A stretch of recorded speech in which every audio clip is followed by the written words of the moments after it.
Social മീഡിയയിൽ സജീവമായ ശേഷം വിവാദം ഒഴിഞ്ഞ സമയം രേണുസുതിക്ക് ഉണ്ടായിട്ടില്ല എന്നത് തന്നെയാണ് സത്യം.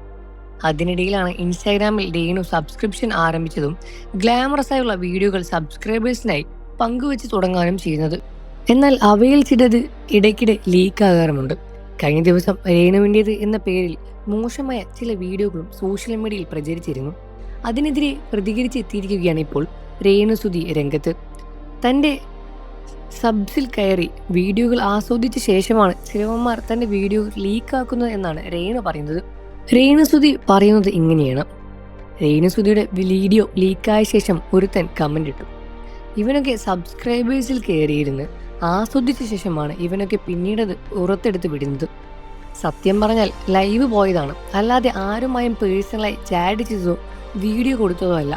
നിങ്ങൾക്ക് ആരും തെറ്റിദ്ധരിക്കരുത്. ഞാൻ ഇന്നലെ ഉച്ചയ്ക്കാണ് ലൈവ് പോയത്. ഒരുപാട് നാളായി ലൈവ് പോയിട്ട്, അതുകൊണ്ടാണ് ലൈവ് ഞാൻ പോയത്. ആ ലൈവ് പോയ വീഡിയോ ആസ്വദിച്ചിട്ടാണ് ഇവന്മാരൊക്കെ സ്ക്രീൻഷോട്ട് എടുത്ത് പുറത്ത് വിട്ടത്. ഏത് നാളം കെട്ടവനാണ് ഈ പ്രവൃത്തി ചെയ്തെങ്കിലും അവനോട് ചോദിക്കാനുള്ളത്. ഇതൊക്കെ കൊണ്ടാണ് നിന്റെയൊക്കെ പരിപാടി. എൻ്റെ ചുണ്ട് പൊട്ടിക്കൊണ്ടിരിക്കുകയാണ്. നിങ്ങൾ നോക്കിയാൽ കാണാം, കാലാവസ്ഥയുടെ പ്രശ്നം കൊണ്ടായിരുന്നു എന്ന് തോന്നുന്നു ചുണ്ട് പൊട്ടിയിരിക്കുന്നത്. അതാണ് ആ ലൈവിൽ വന്ന് കാണിച്ചത് തന്നത് എന്നും നീ എന്താണ് ഓർത്ത് ഞാൻ ഇനി ലൈവ് പോക്കിയതാണോ നോക്കും.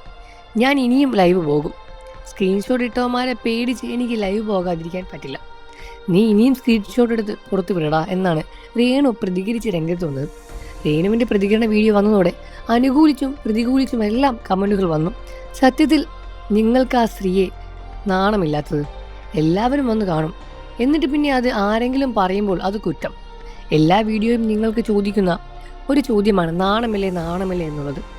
ഒരു കണ്ണാടിയുടെ മുന്നിൽ പോയി നിന്നിട്ട് സ്വയം ചോദിക്കൂ ഈ ചോദ്യങ്ങൾ എന്നെല്ലാമാണ് കമൻറ്റുകൾ വരുന്നത്. നിങ്ങളുടെ സംസാരത്തിൽ നിന്നുള്ള നിങ്ങളുടെ കൾച്ചർ എന്താണെന്ന് ഞങ്ങൾക്ക് മനസ്സിലാകും. എൻ്റെ പൊന്നു മോളെ, ഇങ്ങനെ ലൈവൊക്കെ ഇട്ടാൽ സപ്പോർട്ട് ചെയ്യാൻ വീട്ടമ്മമാർ എന്തായാലും വരില്ല. അപ്പോൾ പിന്നെ ചുണ്ടിൽ കടിക്കുന്നതോ കിടക്കുന്നതോ എന്നെല്ലാം പറഞ്ഞിട്ട് എന്താണ് കാര്യം എന്നെല്ലാം ഒരുപാട് കമൻറ്റുകൾ വരുന്നു. അതിന് എന്ത് വിശദീകരണമാണ് പറയാനുള്ളത് എന്നും ചോദിക്കുന്നു. ആസനത്തിൽ ആല് മുളച്ചാൽ അതും തണലായി കൊണ്ടു നടക്കുന്ന റീച്ച് നേടുക എന്ന ഉദ്ദേശത്തിൽ ഒരു പ്ലാറ്റ്ഫോമിൽ ഇതൊക്കെ കാണിക്കാൻ നെഗറ്റീവ് കമൻറ്റുകൾ ഒരുപാട് വരുമെന്ന കാര്യം ആദ്യമേ മനസ്സിലാക്കണം. അതിന് തുള്ളിയിട്ട് കാര്യമില്ല. നിങ്ങൾ കാണിച്ചിട്ടല്ലേ ആൺപിള്ളേരുടെ അടുത്ത് പറയുന്നത്. ചുണ്ട് പൊട്ടിയതാണെങ്കിൽ കാണിച്ചതെങ്കിൽ പിന്നീട് ബട്ടൺസ് തുറന്നിട്ട് കാണിച്ച് എന്തിനാണെന്ന് കൂടി വിശദീകരിക്കുക എന്നാണ് വിമർശകരിൽ വന്ന കമൻറ്റുകൾ. 150 രൂപയാണ് രേണുവിൻ്റെ സബ്സ്ക്രിപ്ഷൻ ഫീസ്. ഇതിനോടകം 2416 സബ്സ്ക്രൈബേഴ്സിന് രേണുവിന് ലഭിച്ചു കഴിഞ്ഞു എന്നതാണ് സത്യവും. തുടക്കത്തിൽ തുച്ഛമായ തുകയ്ക്കായിരുന്നു രേണു സബ്സ്ക്രിപ്ഷൻ ആരംഭിച്ചത്. പിന്നീടാണ് അത് വർദ്ധിപ്പിച്ചത്. ഇതിനോടകം ലക്ഷങ്ങൾ രേണു സബ്സ്ക്രൈബേഴ്സിലൂടെ സമ്പാദിച്ചു കഴിഞ്ഞു.